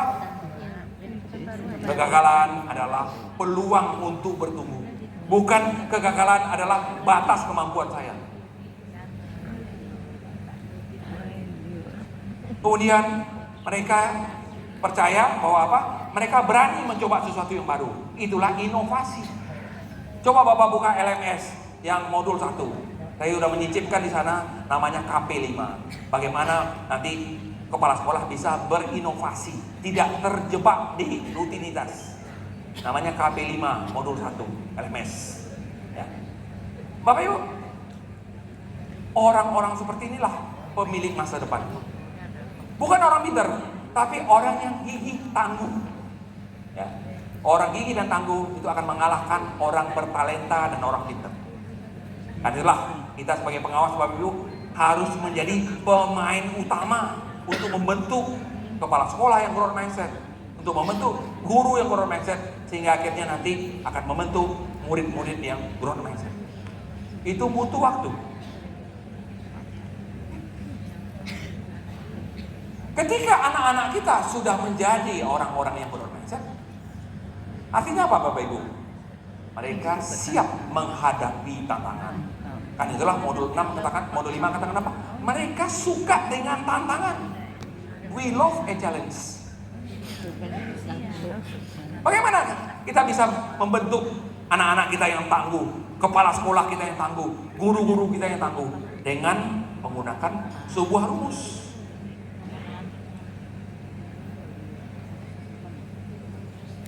G itu artinya bertumbuh. Untuk bertumbuh mereka perlu 3 hal. Yang pertama, di sekolah harus ada apa yang disebut namanya kelas-kelas yang growth mindset. Kedua, gurunya harus memberi tantangan-tantangan, pekerjaan-pekerjaan yang membutuhkan daya juang. Yang ketiga, ada harapan yang tinggi, ada keyakinan walaupun diberi pekerjaan yang menantang, tapi mereka bisa melaksanakannya. Sehingga ketika Bapak Ibu nanti membimbing guru dan kepala sekolah, walaupun mereka Bapak Ibu beri tugas-tugas yang menantang, tapi Bapak Ibu yakin kayaknya pasti bisa mereka. Jadi yang keyakinan itu adalah apa? Kitanya. Makanya itu namanya high expectation. Inilah 3 faktor yang akan membentuk jalur tumbuhnya kepala sekolah, jalur tumbuhnya guru, jalur tumbuhnya siswa. Rumusnya sama untuk ketiga-tiga, termasuk jalur tumbuhnya Bapak Ibu. Karena Bapak Ibu harus menjadi orang growth mindset dulu, baru bisa meng-growth mindsetkan kepala sekolah, betul Bapak Ibu? Ya, nggak ada orang yang fixed mindset bisa meng-growth mindsetkan orang lain. Kenapa? Dia tidak bisa merasakan fixed mindset or growth mindsetnya seseorang. Karena itulah sebagai orang-orang yang growth mindset, kita punya keterampilan, kita punya skill. Mari kita lihat Bapak Ibu. Apa yang dimaksud dengan growth mindset classroom? Kelas tempat orang bertumbuh. Yang bertumbuh itu bukan murid aja, guru juga. Kumpulan dari beberapa kelas membentuk namanya growth mindset school, tempat kepala sekolah bertumbuh. Karena sekolah itu bidan Bapak Ibu, tempat Bapak Ibu juga ikut bertumbuh. Apa arti bertumbuh? Better than before. Ya, better than before. Kalau sekarang -2 ke -1 itu bertumbuh. -1 ke 0 bertumbuh. 0 ke 1 bertumbuh. Tapi kalau 0 ke 100 itu tidak bertumbuh. Kenapa? Tidak ada akarnya. Itu loncatan yang sewaktu-waktu bisa ambrol lagi. Kenapa ada orang yang tahu-tahu dapat 100 juta 2 bulan lagi bangkrut? Mungkin ada Bapak Ibu yang dari mana? Pasuruan atau mana? Yang satu kampung jadi tahu-tahu kaya mendadak karena tanahnya dibeli. Mereka beli mobil semua sehingga di Jawa Timur kosong semua mobil. 2 bulan kemudian semua mobil itu tabrakan, hancur. Akhirnya sekarang apa? Miskin lagi. Kalau dulu miskin masih punya tanah, sekarang miskin nggak punya apa-apa. Kenapa? Mindset. Kenapa dapat duit miliaran langsung dihabisin? Kemudian direktur utamanya teman saya, orang Bali. Saya katakan, Dek, harusnya you bina dulu mereka, kasih tahu. Kalau bisa, jadikan, wujudkan jadi tanah ya Pak ya. Wujudkan jadi deposito, wujudkan tabungan. Jangan beli mobil. Apalagi mereka nggak punya mobil, nggak bisa bawa mobil. Akibatnya apa? Sebentar aja hancur mobil tuh, tabrakan. Malah ada yang meninggal katanya. Bapak Ibu, inilah deritanya kalau kita gagal membentuk mindset orang.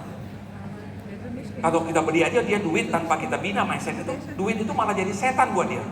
Betul nggak Bapak Ibu? Ya? Gila dia dengan duit itu. Bapak Ibu, ada satu prinsip utama dari kelas Dorfman. Apa katanya? Kesalahan itu adalah kesempatan. Sehingga ketika orang membuat kesalahan, apa katanya? Saya punya kesempatan untuk mengulang. Sehingga orang nyaman dengan kesalahan. Bapak Ibu, nyaman dengan kesalahan bukan berarti kita suka buat kesalahan ya Pak ya. Tapi artinya apa? Ketika kita bertemu dengan kesalahan, kita tidak panik. Kita tidak stres. Kita tidak tertekan. Karena kita tahu apa? Kesalahan itu adalah proses belajar. Sehingga kalau kita terangkan di kelas Bapak Ibu, anak-anak didik kita akan menyukai gurunya. Ketika anak didik menyukai guru, proses belajar mengajar akan mudah dilakukan. Karena apa? Udah ada saling kepercayaan diri. Ya, saling percaya, saling yakin. Dan akibatnya apa nanti? Anak-anak kita nanti akan menjadi anak-anak yang mandiri. Karena itulah dalam 8 profil lulusan ada kemandirian. Jadi connect Bapak Ibu. Itulah sebabnya growth mindset ini ditaruh di modul 1. Karena dia akan mempengaruhi modul-modul lain. Mari kita lihat apa efeknya kalau kita memberi orang tugas-tugas yang menantang. Tugas-tugas. Sehingga ketika orang diberi tugas menantang, artinya apa? Itu adalah peluang mereka menunjukkan mereka fixed mindset atau growth mindset. Ingat tadi, tantangan bagi orang yang fixed mindset adalah menyerah. Tantangan buat orang growth mindset adalah apa? Kesempatan. Peluang untuk mengembangkan potensi. Sehingga ketika mereka diberi tantangan dan mereka berjuang, mereka merasakan kalau berjuang pasti kita bisa mengatasi masalah. Disebut namanya sense of progress, merasa ada kemajuan. Dan ketika ada kemajuan, akhirnya apa yang terjadi Bapak Ibu? Kalau siswa kita tahu bahwa tidak ada sukses yang mudah. Sukses itu pasti buah dari kerja keras. Bapak Ibu, guru kita di sekolah makin lama makin jauh jarak umurnya dengan siswanya, betul nggak Bapak Ibu? Siswa kan makin muda, betul? Sehingga apa terjadi? Gap umurnya makin jauh. Sehingga kalau si gurunya tidak upgrade kemampuan, yang terjadi adalah apa? Lama-lama mereka tidak disukai oleh siswanya. Siswanya lebih suka belajar pakai handphone, betul nggak Bapak Ibu? Demikian juga kepala sekolah. Ketika kepala sekolah memimpin guru-guru yang muda, ya, dia tidak merubah stylenya, ya, kepala sekolah tidak dihormati oleh gurunya. Dan akibatnya berantai ke atas ya Bapak Ibu ya. Begitu kepala sekolah tidak dihormati oleh gurunya, Bapak Ibu mendapat masalah besar membina sekolah itu. Kenapa? Rusak di dalam. Ya, rusak di dalam. Oke, Bapak Ibu. Sehingga membantu orang harus menerapkan prinsip yang disebut namanya equity. Jangan equality. Bisa Bapak Ibu membedakan arti equity dan equality? Kalau equality sama rata sama rasa. Ketika Bapak Ibu misalnya punya sekolah binaan 10, Bapak Ibu memperlakukan 10-10-nya itu sama. Itu namanya equality. Sebaliknya, orang-orang yang equity adalah apa? Melihat kalau ada sekolah-sekolah yang kepala sekolahnya kuat, Bapak Ibu tinggal bimbing jauh aja. Jika ada sekolah-sekolah yang kepala sekolahnya tidak terlalu bagus, lemah, Bapak Ibu tempel ketat. Jadi namanya memberi bantuan sesuai dengan yang dibutuhkan. Itulah namanya equity dan tidak berlaku lagi namanya equality. Oke Bapak Ibu, kita lewat ini. Mari kita lihat sekarang bagaimana kita bisa memelihara harapan yang besar kepada sekolah-sekolah yang kita bina. Namanya high expectation. Ada seorang ahli Bapak Ibu menciptakan teori yang disebut namanya Pygmalion Effect. Apa Pygmalion Bapak Ibu artinya? Kalau kita yakin orang lain bisa, itu akan jadi kenyataan. Kalau kita yakin orang itu nggak bisa, dia nggak akan bisa. Dan nanti siklusnya apa? Your belief itu pengawas.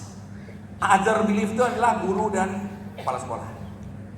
Kalau Bapak Ibu yakin dengan kepala sekolah dan guru, Bapak Ibu akan melakukan yang terbaik buat mereka. Ketika mereka melihat Bapak Ibu melakukan yang terbaik buat mereka, mereka akan bekerja keras untuk memenuhi harapan Bapak Ibu. Akhirnya apa yang terjadi? Sukses sudah menunggu di depan mata. Ini disebut namanya apa? Pygmalion Effect. Keyakinan akan sukses itu akan menimbulkan perjuangan yang luar biasa. Sebaliknya kalau kita tidak yakin orang lain bisa sukses, apa yang terjadi? Kita nggak perlu berusaha ala kadar aja. Apalagi dalam hati udah ini dibantu nggak dibantu pasti gagal. Kita nggak akan bantu, betul nggak Pak? Tapi kita punya keyakinan ini kalau saya bantu pasti bisa. Sehingga Bapak Ibu akan membantu sekolah-sekolah itu dengan luar biasa. Nah, itu disebut namanya apa? High expectation. Kalau kita punya harapan yang tinggi kepada orang lain, maka kita akan berjuang kepada dia. Contoh, Bapak Ibu punya anak pintar. Bapak Ibu ingin dia jadi dokter atau masuk ITB misalnya tempat saya. Pasti Bapak Ibu akan melakukan terbaik buat dia. Betul nggak Bapak Ibu? Coba Bapak Ibu punya anak yang bandel yang nggak mau belajar apa Ibu bilang? Aduh, ini anak mau gimana ini? Sehingga yang terjadi apa? Usaha kita mempengaruhi keyakinan kita. Kalau kita yakin, usaha kita akan luar biasa. Kalau kita nggak yakin, usaha kita akan ala kadarnya. Persis seperti Bapak Ibu membina sekolah-sekolah. Jika ada Bapak Ibu bertemu dengan kepala sekolah yang fixed mindset, dan Bapak Ibu belum punya ilmu untuk menggerakkan dia, pasti Bapak Ibu bukan sungkan ya, berat hati mau ke sana. Mungkin low priority aja. Kalau udah nggak ada kerjaan tempat lain baru pergi ke tempat dia. Kalau masih ada alternatif lain, mungkin Bapak Ibu akan mati lain. Kenapa? Bapak Ibu akan mengalami tekanan-tekanan di sana. Menghadapi orang yang bebal, menghadapi orang yang udah salah tapi nggak tahu salahnya di mana. Orang yang kekeh terhadap prinsip dia, walaupun prinsip itu merugikan dia. Bapak Ibu, teman-teman semua, inilah yang disebut namanya bertumbuh. Bapak Ibu harus membantu kepala sekolah dan guru untuk bertumbuh, agar mereka juga bisa membantu siswa untuk bertumbuh. Itulah namanya apa? Coach. Itu bukan teacher, hanya coach yang bisa. Ya, karena itu Bu Nunu kemarin bilang kan, coach. Saya senang banget melihat itu. Tidak bisa lewat sebagai peran pengawas kita. Bapak Ibu nanti akan menjadi pengawas dan menjadi coach. Peran pengawas adalah salah satunya coaching. Kenapa? Guru-guru kita juga kadang-kadang mengalami tekanan, betul Bapak Ibu? Tekanan dari gurunya sendiri, tekanan dari orang tua, belum lagi tekanan dari dinas pendidikan. Bapak Ibu lihat, kasihan kita sama mereka. Dan itulah Bapak Ibu harus menjadi orang-orang yang menguasai mindset supaya apa? Supaya bisa memelihara semangat mereka. Bapak Ibu, teman-teman semuanya, karena itulah kita harus mempromosikan growth mindset ini dimanapun kita berada. Kenapa? Karena dialah yang membuat kita berbeda dari orang lain. Sehingga dengan growth mindset ini Bapak Ibu, kita bisa menjaga harapan yang disebut namanya the power of yes. Apa itu harapan Bapak Ibu? Tidak ada kata tidak. Yang ada adalah apa? Belum. Dalam bahasa Inggris Bapak Ibu, apalagi kalau Bapak Ibu yang punya basic bahasa Inggris, kalimat negatif kalau ditambahkan yes belakangnya berubah tidak menjadi belum. Betul Bapak Ibu? Kalau kita mengatakan tidak lulus, artinya apa? Pintu sudah tertutup. Tapi kalau kita mengatakan belum lulus, pintu masih terbuka. Perjuangan masih ada. Sehingga akhirnya yang terjadi Bapak Ibu ya, ketika kita nanti ya mendorong orang-orang growth mindset untuk bertumbuh, dia tahu dia masih belum selesai. Tapi ketika kita berhadapan dengan orang-orang yang fixed mindset, dia merasa diri dia sudah selesai. Ketika orang merasa dirinya sudah selesai, apa yang katanya Pak? Ya saya memang nggak bisa kok. Saya memang nggak ada bakat di sana. Talenta saya nggak cukup. Saya juga waktu kuliah cuma 2,01 kok IP-nya. Susah kita, betul nggak Bapak? Tapi kalau kita bisa mengembangkan growth mindset dia mengatakan apa? Saya masih dalam perjuangan. Sehingga fixed mindset dan growth mindset Bapak Ibu tidak ada hubungannya dengan kecerdasan, tidak ada hubungannya dengan IPK, tidak ada hubungannya dengan ranking. Dia berhubungan dengan apa? Seberapa tahan orang berada dalam kondisi tidak ideal. Itu yang membedakan. Makin kuat orang bertahan dalam kondisi tidak ideal, makin growth dia. Makin kurang tahan orang berada dalam kondisi tidak ideal, makin fix dia. Fix dan growth itu diujilah seberapa cepat dia menyerah. Ibu, dunia pendidikan Bapak Ibu adalah dunia yang butuh ketangguhan. Setuju nggak kita Bapak Ibu? Justru ketangguhan inilah yang akan dibawa oleh mereka. Karena itulah dalam pendidikan Bapak Ibu kita mengenal kata-kata apa? Resiliensi. Betul Bapak Ibu ya? Resiliensi. Orang yang pintar tapi tidak resiliensi, Daya dia akan lenting. cenderung gagal. Tapi orang yang biasa-biasa saja, tapi dilengkapi dengan tingkat resiliensi yang kuat, mereka lah pemilik masa depan. Kenapa? Hanya resiliensi lah yang membuat mereka terus bertahan walaupun sudah jatuh bangun. Ingat tadi learning pit tadi, ya ingat learning pit tadi. CE. Ya itu dah. Resiliensi. Karena itulah akhirnya apa yang bisa kita simpulkan Bapak Ibu? Daya lenting. Bahwa growth mindset itu nyawanya adalah the power of death. Power of death. Setiap mereka mengalami kegagalan, apa kata mereka? Ah, ini hanya belum aja. Ntar lagi coba juga bisa. Jadi begitu mindset itu terkunci di sini Bapak Ibu. Akhirnya apa tadi? Everything is hard before it is easy. Segala sesuatu sulit awal-awal, kalau dicoba beberapa kali bisa. Kalau mental udah berkembang, apa yang terjadi? Nggak ada matinya orang. Itulah peran coaching Bapak Ibu. Bapak Ibu ya, sebagai pengawas Bapak Ibu itu, coaching itu yang paling penting. Akademis itu Bapak Ibu itu akan bisa selesai dengan admin hanya masalah. Tapi kalau terjadi masalah mindset dengan kepala sekolah, itu bisa menghancurkan sekolahnya, bisa menghancurkan gurunya, bisa menghancurkan siswanya. Karena itulah Bapak Ibu, di dalam pembelajaran mendalam, penilaian itu diarahkan ke formatif. Bapak Ibu kan tahu ya, dalam pembelajaran mendalam ada 3 macam penilaian yang disebut namanya AFO. As learning, for learning, off learning. Yang sumatif cuma yang off learning. Yang as learning sama for learning itu adalah formatif. Kenapa? Yang kita nilai adalah prosesnya. Sementara sumatif adalah menilai hasilnya. Tidak banyak yang bisa kita lakukan kalau kita nggak lulus ujian sumatif.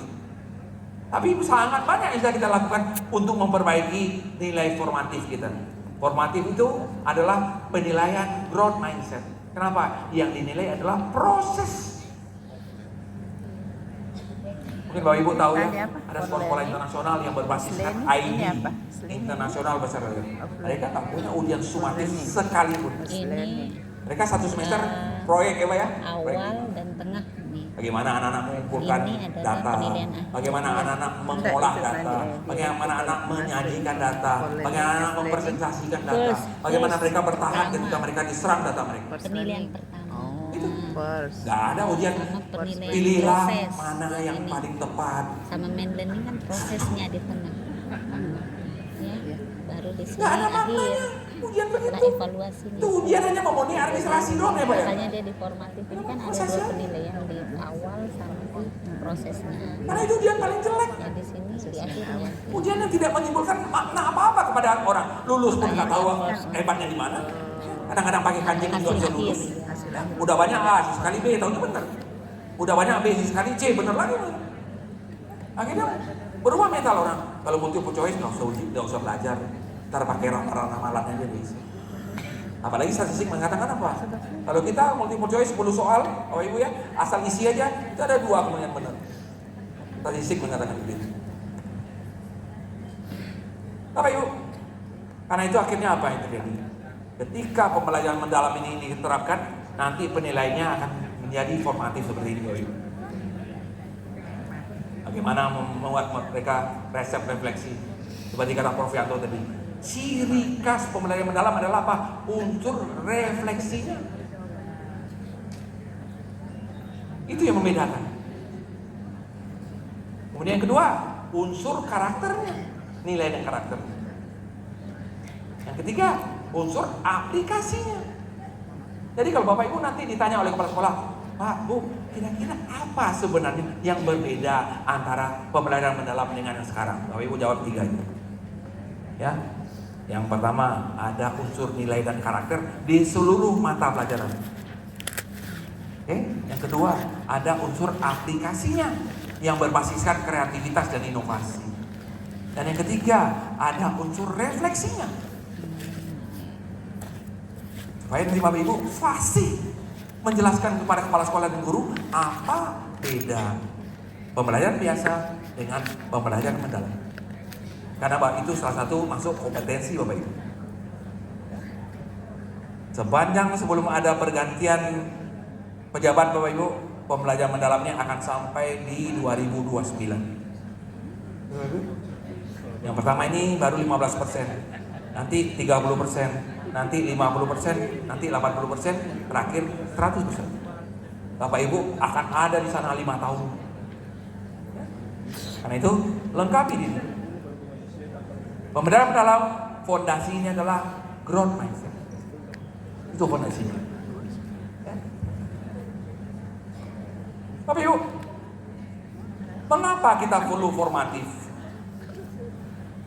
Supaya kita tidak terjebak kepada angka-angka yang tidak bermakna, yang disebut namanya krisis makna.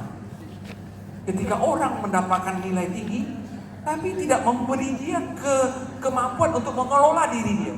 Contoh, dia tahu glukosa, tahu rumusnya, tahu berat molekulnya. Dia nggak tahu glukosa merusak keluarga dia. Diabetes semua keluarga dia. Tiap hari minum teh botol dengan es batu yang dibuat dari teh botol juga. Artinya apa? Belajar hanya untuk menjawab soal ujian. Deep learning belajar untuk apa? Untuk diaplikasikan dalam kehidupan. Karena itulah mindsetnya harus diubah. Mindsetnya harus diubah. Sehingga Bapak Ibu, sehingga anak-anak kita tuh merasa meaningful ketika apa? Ketika dia tahu, oh belajar persamaan kuadrat itu gunanya untuk ini. Belajar fisika itu, perlambatan itu ada gunanya ketika menyetir. Kenapa mobil nggak boleh mepet-mepet? Karena orang yang tahu fisika tahu kalau mengerem itu butuh berapa meter baru mobilnya bisa berhenti. Betul Bapak Ibu? Itulah namanya kontekstual. Bukan gunanya untuk menjawab soal sebuah mobil berjalan dengan kecepatan 50 km per jam. Bukan untuk itu. Gunanya lah ketika kita ada di jalan raya. Kalau selama ini kan ready untuk itu ya Pak ya, untuk menjawab soal-soal yang begitu. Sebuah mobil, sebuah ini, sebuah itu. Akhirnya apa? Bisa menjawab ujian, tapi tidak bisa menerapkannya dalam kehidupan sehari-hari. Tidak bisa mengaplikasi, tidak bisa meaningful. Bapak Ibu,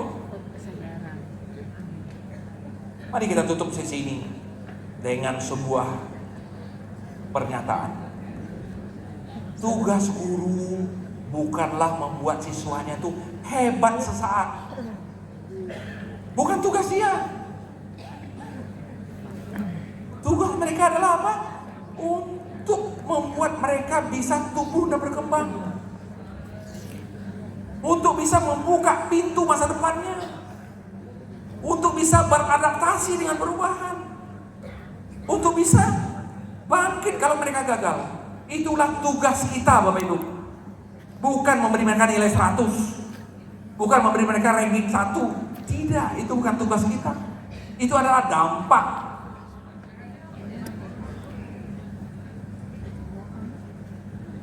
Bapak Ibu, di ujung-ujung modul saya ini Bapak Ibu, saya ingin menekankan beberapa hal.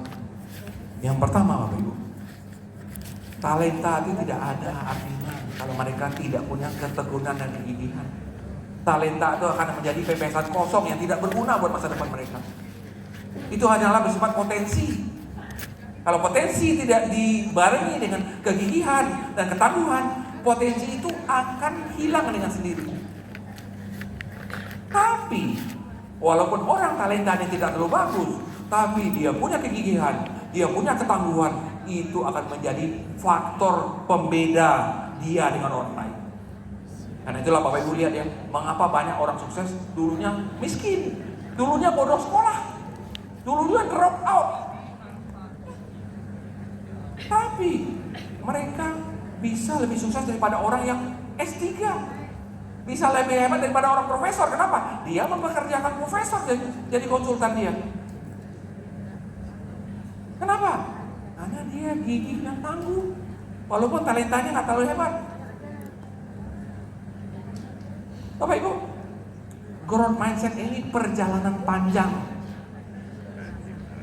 Karena itu kita harus punya skill.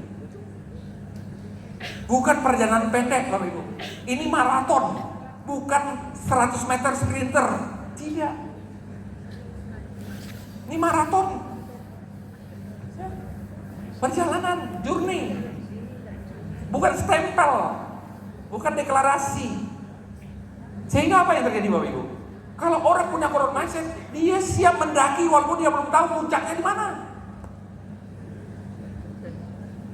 Dia tetap bertahan walaupun dia jatuh, walaupun dia terpeleset.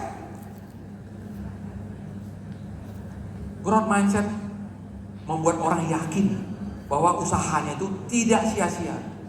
Walaupun sekarang belum dapat hasilnya, tapi orang itu yakin satu saat ini akan membuahkan hasil. Teman-teman, akhirnya kalau orang punya growth mindset Bapak Ibu, ketika dia meraih sukses, apa katanya? Sukses itu ada unsur gagalnya. Sukses itu ada unsur kesulitannya, ada unsur tantangannya, ada unsur darah dan air matanya. Ketika sukses diraih dengan cara sulit Bapak Ibu, bermaknalah sukses itu. Kenapa orang gak bahagia kalau dia lulus nyontek? Karena dia gak ada meaning buat dia. Betul Bapak Ibu? Gak ada makna. Apa? Gak usaha tapi lulus 100. Makna itu muncul dari apa? Dari perjuangan. Karena itulah Bapak Ibu, binalah sekolah-sekolah Bapak Ibu. Bapak Ibu lengkapi diri Bapak Ibu menjadi orang mengkonsepkan murid-murid kita. Itulah pemilik masa depan.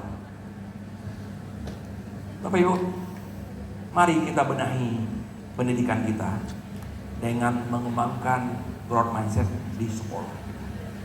Ya, sehingga dengan growth mindset itu Bapak Ibu, anak-anak kita, guru kita, kepala sekolah kita akan menjadi orang-orang yang tangguh, gigih, sabar, tekun, siap menghadapi kondisi-kondisi yang tidak ideal. Kenapa? Karena itulah realita pendidikan. Tidak ada yang ideal ya Pak ya. Tidak ada yang ideal. Banyak masalah kita. Apalagi negara kita negara besar. Bapak Ibu di sini mendapatkan masalah-masalah yang heterogen. Masalah di Jawa beda masalah dengan non Jawa. Ya. Masalah di Kalimantan beda sama di Sulawesi. Ya, Sulawesi Utara sama Sulawesi Selatan beda lagi masalahnya. Apalagi kalau kita bandingkan ke Maluku, ke Ambon, ke Papua, lengkap masalahnya A sampai Z. Gak ada cara cepat untuk menyelesaikan masalah. Yang ada adalah cara lambat. Cara lambat dengan apa? Caranya bertahan di dalam kesulitan dengan growth mindset. Bapak Ibu, karena itulah growth mindset ini nanti akan diraih oleh orang-orang yang berani menghadapi kesulitan dan tantangan. Orang-orang yang siap untuk bertumbuh, orang-orang yang siap untuk menghadapi berbagai kendala-kendala. Itulah tugas kita. Kita tidak memberi sesuatu yang mudah buat kepala sekolah kita. Kita tidak memberi sesuatu yang mudah buat guru-guru kita. tapi kita memberi kepada mereka adalah apa?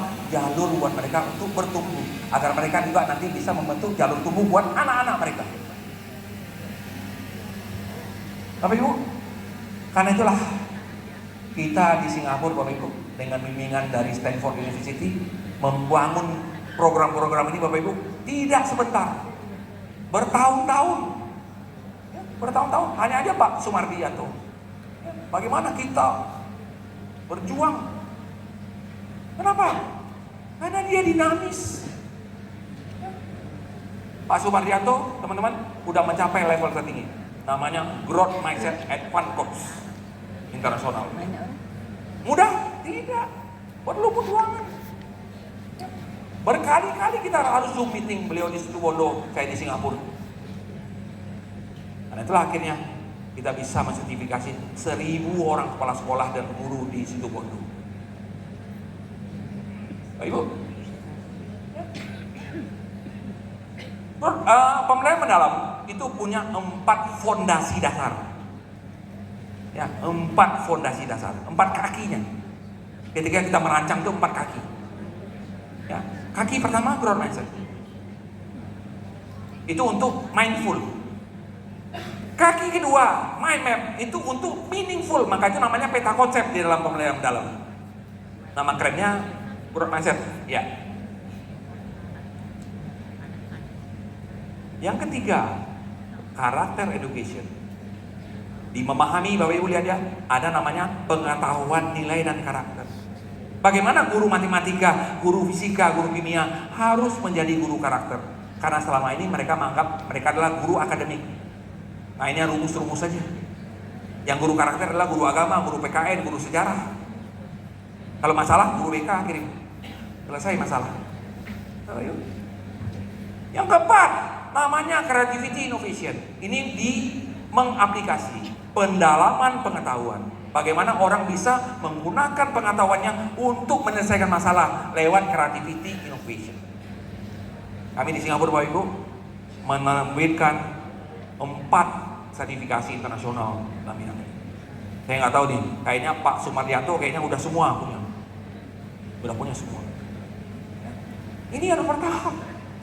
Karena itulah Bapak Ibu, saya mengajak Bapak Ibu, mari kita sama-sama menjadi komunitas pembelajar. Setuju Bapak Ibu semua? Ya, kita harus belajar sebelum bisa membimbing orang lain. Ya, kita lengkapi senjata dulu, baru kita bisa membina sekolah, membina orang tua, kepala sekolah, membina guru. Kenapa? Mereka butuh kita. Karena kita akan menjadi coach-nya mereka. Bapak Ibu, teman-teman semua, ini yang saya sampaikan tadi, yang kuning-kuning itu. Itulah fondasi-fondasinya. Ya, itulah fondasi-fondasinya. Sekali lagi Bapak Ibu, training ini, ya, sertifikasi ini Bapak Ibu, ada sinkronus, ada asinkronus. Asinkronusnya Bapak Ibu bisa lihat LMS. Kalau Bapak Ibu mau melengkapinya lebih banyak lagi, silakan Bapak Ibu kunjungi ini tempat ini.